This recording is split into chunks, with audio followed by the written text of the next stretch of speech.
Bandi Sanjay chief గా ఉన్ననాటి దూకుడు పార్టీలో ఎందుకు కనిపించడం లేదు? గతంలో బీఆర్ఎస్ తర్వాత బీజేపీ అనే సీన్ నుంచి ఎందుకు తప్పుకుంది? బీజేపీ డబుల్ గేమ్ ఆ పార్టీని కనుమరుగు చేస్తుందా? అసలు తెలంగాణ బీజేపీలో ఏం జరుగుతుంది? తెలంగాణ రాజకీయాల్లో బీజేపీ పార్టీ దొంగ పోలీస్ ఆట ఆడుతున్నట్టు కనిపిస్తుంది. కొన్నిసార్లు దొంగ మాదిరి తెలంగాణ రాజకీయాల నుండి మాయమైపోతుంది.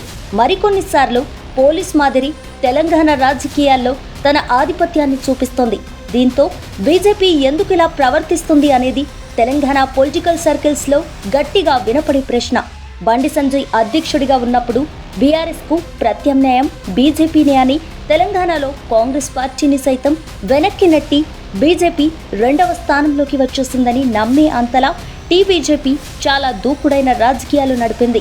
ఇక బండి సంజయ్ నుంచి రాష్ట్ర పార్టీ బాధ్యతలు చేతులు మారడంతో స్లో అయిన బీజేపీ ఒక్కసారి అటు బీఆర్ఎస్ ను ఇటు కాంగ్రెస్ ను ధీటుగా ఎదుర్కొంటున్నట్లు కనిపిస్తోంది. మరోసారి అదే బీఆర్ఎస్ కు తెరచాటు సాయం అందిస్తున్నట్టు, ఇదే కాంగ్రెస్ నేతలతో తెరచాటు రాజకీయం చేస్తున్నట్టు అనిపిస్తోంది.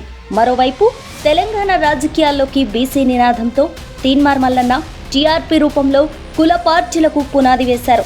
ఇక బీఆర్ఎస్ లో కవిత ఎపిసోడ్ తెలంగాణలో మరో పార్టీకి ప్రాణం పోసేలా కనిపిస్తోంది.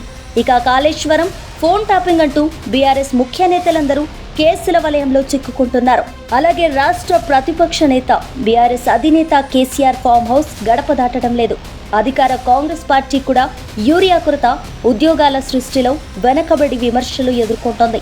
దానికి తోడు భారీ వర్షాల రూపంలో వరదలు తెలంగాణను వెంటాడుతున్నాయి. బాధితులు కూడా ప్రభుత్వ సాయం మీద అసంతృప్తిగా ఉన్నారు. ఇలా అటు అధికార పార్టీకి వచ్చే ప్రజా వ్యతిరేకత, ఇటు ప్రతిపక్ష పార్టీపై వస్తున్న అవినీతి ఆరోపణలు, రాష్ట్రంలో బీజేపీ బలోపేతానికి చక్కనైన మార్గాలు. కానీ ఇటువంటి రాజకీయ వ్యాఖ్యంని కూడా బీజేపీ తనకు అనుకూలంగా క్యాష్ చేసుకోలేకపోతుంది. తన పార్టీకి రాజకీయ ప్రయోజనాన్ని సంపాదించుకోలేకపోతుంది బీజేపీ. తెలంగాణ రాజకీయాల్లో అధికార ప్రతిపక్ష పార్టీలు బీజేపీ ఎదుగుదలకు ఎన్నో అవకాశాలు అందిస్తున్నప్పటికీ వాటిని అందుకోవడంలో కానీ, తమ పార్టీకి సానుకూలంగా మలుచుకోవడంలో కానీ బీజేపీ ఎప్పుడూ 4 అడుగులు వెనక్కి ఉంటుంది.